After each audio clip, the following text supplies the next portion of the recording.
إلهي بزنته لنكا مران منجدون انداوك أسجلين ليازو جمل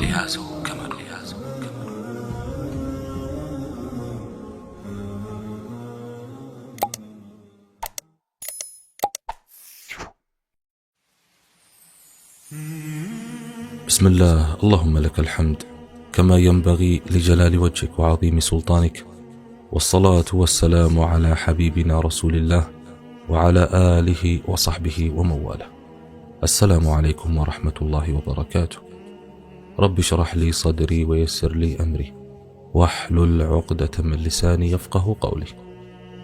ودى الله بمندنو يمنكر ودى الله كمقرب يا منجدوች መካከል የተፈቀዱና የተከለከሉ አሉ። የተፈቀዱና የሚፈለገው ወደ አላህ መቃረቢያ እሱም በአላህ Subhanahu Wa Ta'ala ስሞችና ባህሪያት እንዲሁም በመልካም ስራ ነው። ከፍ ያለው አላህ Subhanahu Wa Ta'ala እንዲህ ይላል፣ ለአላህ መልካም ስሞች አሉት በሱም ለምኑት። ሱረቱል በቀራ አንቀጽ 180።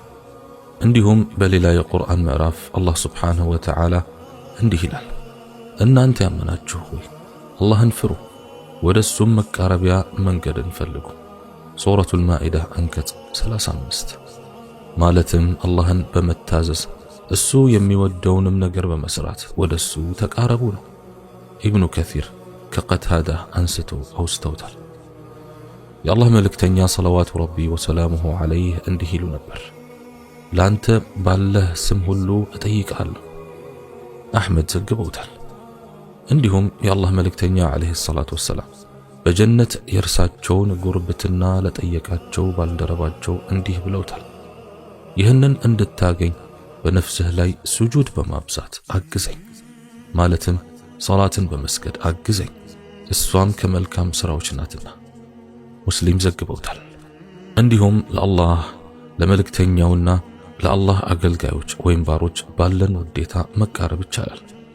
በተጨማሪም በእነዚያ በዋሻው ባለቤቶች አላህን በመልካም ስራቸው ለምነውት ነፃ ባወጣቸው አይነት ታሪኮች ወደ አላህ መቃረብ ይቻላል። የተከለከለው ወደ አላህ መቃረቢያ መንገድ እሱም የሞቱ አካላትን ዱዓ መለመን፣ እነሱንም ጉዳዮችን እንዲያስፈጽሙልን መጠየቅ ልክ በሆኑ ጊዜ እንደሚከሰተው ይህም ተግባር ከትልቁ ሽርክ የሚመደብ ነው። ምክንያቱም አላህ Subhanahu Wa Ta'ala እንዲህ ይላል፣ ከአላህ ውጭ ሊጠቅሙህም ሊጎዱህም የማይችሉ አካላቶችን አትጣራ። ይህን ከሰራህ ግን አንተ በዚህ ጊዜ ከበደለኞች ወይም ከአጋሪያን ትሆናለህ። ሱረቱ ዩኑስ አንቀጽ 106። እንዲሁም በመልእክተኛው ዐለይሂ ሰላቱ ወሰላም ክብር መቃረብ ለምሳሌ እንዲህ ማለት ነው፣ ጌታዬ በነቢዩ ክብር ይሁንብህ ማረኝ። ይሄ የነቢዩ ዐለይሂ ሰላቱ ወሰላም ባልደረቦች ያልሰሩት ፈጠራ ወይም ቢድዓ ነው። ምክንያቱም ታላቁ ሱሐባ ዑመር በሕይወት ባለው አባስ ዱዓ ነው ወደ አላህ የተቃረበው። ነቢዩ ዐለይሂ ሰላቱ ወሰላም ከሞቱ በኋላ በሳቸው አልተቃረበም። ይህ በነቢዩ ዐለይሂ ሰላቱ ወሰላም ክብር መቃረብ የሚባለው ወደ ሽርክ ነው የሚያደርሰው። ይህም አላህ በመካከል አድራሽ ወይም አገናኝ የሆነ አካል ይፈልጋል የሚል እምነትን ያመጣል። ልክ ለባለስልጣናት በመካከል አገናኝ እንዳላቸው ይህም ፈጣሪን በፍጡር ማመሳሰል ይሆናል። በዚህ ጉዳይ ላይ ተጨማሪ ዕውቀትን ማካበት የፈለገ አተወሱል ወአሕካሙሁ አንዋዑሁ የሚለውን የሸይኽ አልባኒ መጽሐፍ ይመልከቱ። ኢብኑል ቀይም ረሂመሁላህ እንዳሉት አላህ Subhanahu Wa Ta'ala እኛን እንዲወደን ውዴታውን እንዲጨምርልን የሚያደርጉ 10 ነጥቦች ናቸው። እነሱም አንደኛ ቁርአንን መቅራት፣ ትርጉሙንና ዓላማውን በማንጸባረቅና በመረዳት። ቁርአንን ስንቀራ መቅራት ብቻም ሳይሆን ማጣጣሙንም ስለሚያስፈልግ ትርጉሙን እያወቅን ተፍሲሩን እያስተነተንን ብንቀራ ወላሂ ጥፍጥናው ያኔ ነው ይታወቃል። ነገር ግን ዝም ብሎ አንዳንዶቻችን እንደሚያደርጉት በረመዳን ቶሎ ለማختም ውድድር ያደርጉና እኔ 10 ختمኩ 20 ختمኩ እያሉ በችኮላ ያለምንም ማስተንተን ያለምንም መረዳት በፍጥነት መቅራት ጣዕሙን አናገኝበትም ወላሂ። ስለዚህ ከልባችን በጥሞና አንብበን ትርጉሙን ለመረዳት እንሞክር። ሁለተኛ፣ የግዴታ ግዴታዎችን ከጨረስን በኋላ በአማራጭ ተግባራት ወደ አላህ መቃረብ። ኢማንን ከሚያጠነክሩ ተግባራት፣ ግዴታ ከሆኑ ተግባራት በተጨማሪ በሱና ዒባዳዎች ላይ መበርታት፣ መጠንከር። ሶስተኛ፣ በምላስ በልብና በአካላት ወይም በጣቶች በማንኛውም ሁኔታ ውስጥ በአላህ ዚክር ቀጣይ መሆን ወይም እሱን በማስታወስ መቀጠል። ዚክር በበዛ ቁጥር የአላህ ውዴታ በእኛ ላይ እንደገና እየጠነከረ ይሄዳል። ብዙዎቻችን የዘነጋነው ጠንካራውና ብርቱ መሳሪያ ዱዓ ነው። ወላሂ ዚክር ነው። ምላስም ላይ ቀላሎች ናቸው። ስለዚህ በተቻለን አቅም ቀልባችን ይለስለስ፣ ምላሳችንም በአላህ ስብሓነሁ ወተዓላ ማስታወስ በዚክር ይርጠብ። ወላሂ በጣም ብዙ አዝካሮች አሉ፣ በርካታ አጅር ማፈስ የምንችልበት፣ ለምላሳችንም ቀላል የሆነ ቦታና ጊዜ የማይጠይቁ በየትኛውም ሁኔታ በየትኛውም ስፍራ ላይ ሆነን ማለት የምንችለው። ከሁሉም በላጭ የሆነው ዚክር ደግሞ ላኢላሃ ኢለላህ ሱብሓነላሂ ወቢሐምዲህ ሱብሓነላሂል ዐዚም ላኢላሃ ኢላ አንተ ሱብሓነከ ኢኒ ኩንቱ ሚነ ዛሊሚን አላሁመ ኢነከ ዐፉው ቱሒቡል ዐፍወ ፈዕፉ ዐና የመሳሰሉት በርካታ አዝካሮች አሉ። እንበርታ ወንድሞቼ፣ እናቶቼ። አራተኛ፣ ለራሳችን ከምንወዳቸው ፍላጎቶች በላይ አላህ ስብሓንሁ ወተዓላ በሚወደው ነገር ላይ ቅድሚያ መስጠት። ከግል ፍቅር ይልቅ አላህ የወደደውን ማስቀደም።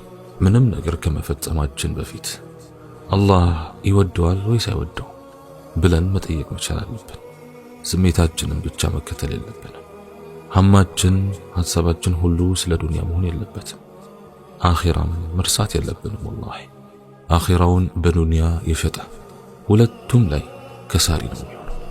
ነገር ግን ዱንያውን በአኺራው ከሸጠ ወላሂ ሁለቱም ላይ ያተርፋል። ስለዚህ አደራ። አምስተኛ፣ በአላህ ስሞችና ባህሪያት ላይ ማሰላሰል እና መመካከር፣ መወያየት። ከጓደኞች ጋር በተገናኘን ቁጥር ከወንድሞች ከእህቶች ጋር ስለ አላህ ባህሪያት ስለ አላህ ስሞች እያነሳን መመካከር፣ መወያየት ባላሰብነው መንገድ ኢማንን ይጨምራል ወይም ያጠነክራል። ደስ የሚል ጊዜ እናሳልፋለን። ስድስተኛ፣ የአላህን ችሮታ ማወቅና ማስታወስ እንዲሁም ማሰላሰል። የአላህ ችሮታ የአላህ ጸጋ ተቆጥሮ አያልቅም። ስንትና ስንት ጸጋ ችሮናል። እኛ ግን ልብ አላልነው።